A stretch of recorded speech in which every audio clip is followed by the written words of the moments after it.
नमस्कार मित्रों, आज हम आप लोगों के समक्ष वैज्ञानिकों द्वारा कोरोना के इलाज के लिए एक ऐसी इम्यूनिटी का चर्चा करने जा रहे हैं जो कि बड़े स्तर पे किया जाता है और उस इम्यूनिटी का नाम है हर्ड इम्यूनिटी, जिसे हम हिंदी में सामाजिक रोग प्रतिरोधक क्षमता भी कह सकते हैं। आप सोचेंगे ये इम्यूनिटी है क्या? तो मैं आपको बता दूं, जैसे चेचक, पोलियो और खसरा।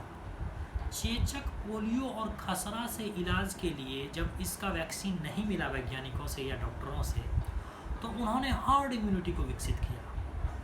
हर्ड इम्यूनिटी इलाज करने का एक पुराना तरीका है। इसमें होता ये है कि जैसे मान लीजिए कि कोई गांव है या कोई एक ऐसा क्षेत्र जहाँ की आबादी 50,000 है, तो क्या किया जाता है, या तो 50,000 आदमियों को पूरी तरह से किसी बीमारी से संक्रमित कर दिया जाता है। यानी मान लीजिए कि अगर कोरोना का वैक्सीन खोजा जा रहा है तो कोरोना से जुड़े, कोरोना से सभी उस गांव को या उस क्षेत्र को, पूरे के पूरे लोगों को संक्रमित कर दिया जाता है। अब कहेंगे आप कि ये संक्रमित क्यों किया जाता है?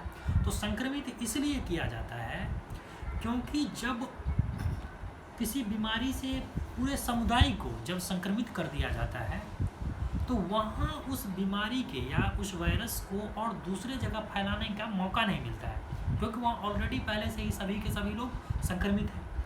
इससे क्या होता है, तो हमारे शरीर में या उस सामाजिक परिवेश में, सामाजिक जो समुदाय है उसमें एंटीबॉडीज़ विकसित होता है। एंटीबॉडीज़ बोले तो रोग प्रतिरोधक क्षमता विकसित होती है और वहाँ से फिर जो है इस वैक्सीन को बनाया जाता है, जिसे आज आप देखते होंगे कि जब बच्चा पैदा होता है तो उसके 5 साल तक पोलियो का टीका दिया जाता है या चेचक का टीका दिया जाता है या खसरा का टीका दिया जाता है। तो इस तरीके से वैज्ञानिक इसको सोच रहे हैं। अब आप कहेंगे कि ये हार्ड इम्यूनिटी है क्या? हार्ड इम्यूनिटी को सबसे पहले ब्रिटेन के प्रिंसटन यूनिवर्सिटी में इसकी खोज किया गया था और आज भी कोरोना से लड़ाई में ब्रिटेन ही इस चीज़ को आगे बढ़ाने के लिए काम कर रहा है, जिसे स्वीडन जोर शोर से लगा हुआ है। अब आप कहेंगे कि स्वीडन क्यों लगा हुआ है? तो स्वीडन की जो आबादी है वहाँ 1 करोड़ समथिंग आबादी है। तो स्वीडन जैसे छोटे देशों में इस तरीके से इलाज तो किया जा सकता है, लेकिन भारत और चीन जैसे विशाल देश में जहाँ की आबादी अरबों है, वहाँ हर्ड इम्यूनिटी कितना सफल होगा ये देखने वाली बात होगी।